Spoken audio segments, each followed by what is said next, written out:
আসসালামু আলাইকুম বন্ধুরা, আপনারা সবাই কেমন আছেন?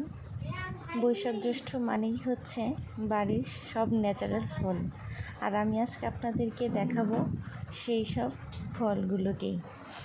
বাড়িতে যখনই আসা হয় তখনই আসলে শহরের সব ফরমালিন যুক্ত ফল থেকে ফরমালিন মুক্ত ফলগুলো আমরা দেখতে পাই, এবং সেই ফলগুলো যখন আমরা খাওয়ার জন্য প্রস্তুত করি তখন মনে পড়ে যায় সে ছোটোবেলার কথা।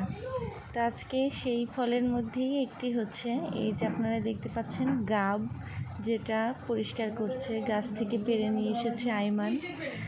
আর গাব ফলগুলো সে ছোটোবেলায় খেয়েছিলাম, এখন এত বছর পরে আবার দেখলাম। সচরাচর গাব ফলটা দেখা যায় না।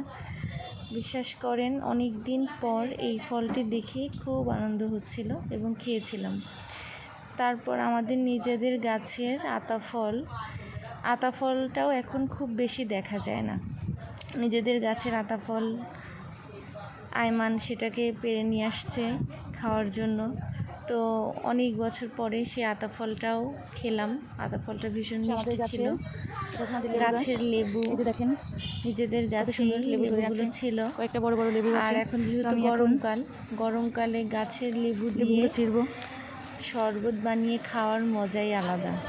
নিজের গাছের লেবু দিয়ে শরবত বানানো এবং খাওয়া খুব তৃপ্তি।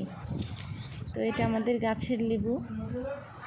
তো যেহেতু বাড়িতে এসেছি, আর এখন হচ্ছে বৈশাখ মাসের শেষের দিকে, জ্যৈষ্ঠ মাসের আগে আম এখনও পাকেনি, তাই আম পাচ্ছে আইমান আম পেড়ে নিয়ে আসলো, কাঁচা আম।